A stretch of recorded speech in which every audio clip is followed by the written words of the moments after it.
Yo, what's up mga ka-travelers? Ayan mga ka-travelers, magandang araw sa inyong lahat. So ito, sisimulan na naman po natin ngayon yung ating project para po kay Chariot. At ito po yung pinakabangan ng marami. So kagaya ng sinabi ko po sa inyo, na atin na po siyang muling aayusin at i-repair natin yung mga sirang part niya para mas maging maganda ang itsura niya. So sa ngayon mga ka-travelers, pupunta po tayo sa hardware para bumili ng mga materyales na dapat natin gamitin para dito kay Chariot. Tara, let's go!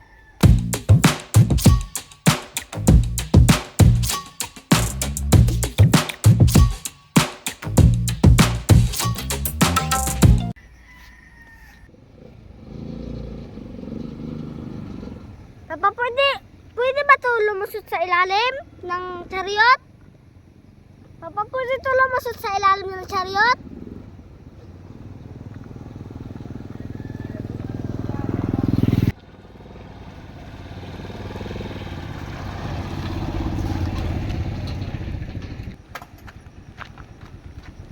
Yan, nandito na tayo mga travelers sa hardware. So, bibili na tayo ng ating kailangan. Ayan, dito sa hardware. Ano ba ibig sabihin ng hardware? Kunyari may lista ko, pero yung lista ko naman wala talaga. Para ko. Kailangan ko ng tubular na 1x1. Yung makapal, oh, ano? 380 yung 2.0. Epoxy primer. Ray. Isang kit na po lang. Ating isang spare. Saan mo? 2,945 po lahat. Kabili na tayo, nakabayad na rin tayo. Tapos yun, niro-roll na. Opo. Ha? Saan ako opo? Doon, pa rin sa loob. So ayan, na-roll na. Pwede na yan sa loob. Karga na sa loob. Yan, siksik mo na lang dyan. Ito naman yung isa sa ilalim. Karga sa ilalim.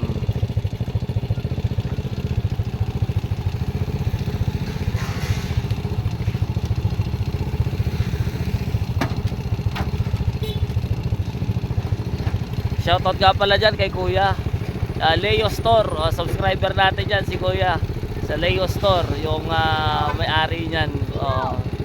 Dyan sa may kabilang tindahan. Shoutout sa iyo, Kuya.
Grabe yung durog na mga travelers, oh.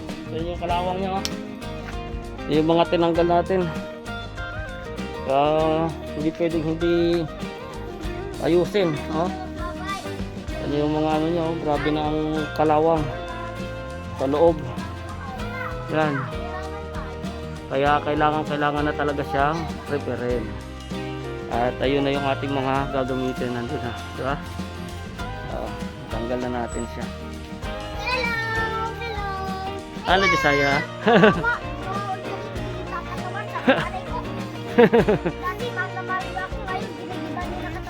Hindi ayusin kasi natin.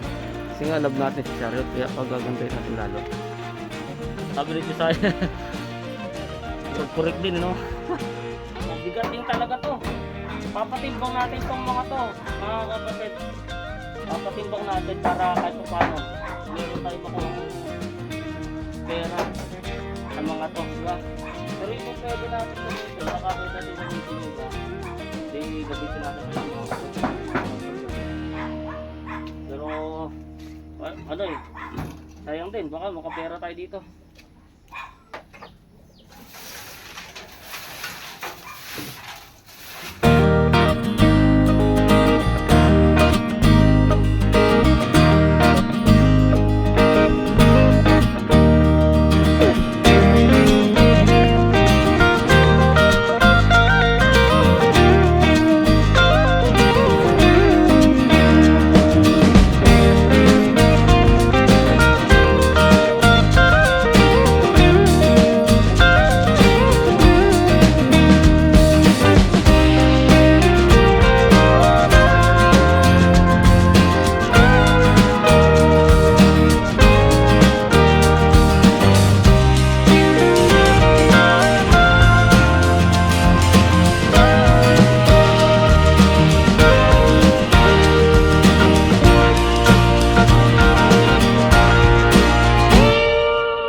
So yun muna yung part 1 ng ating project kay Chariot.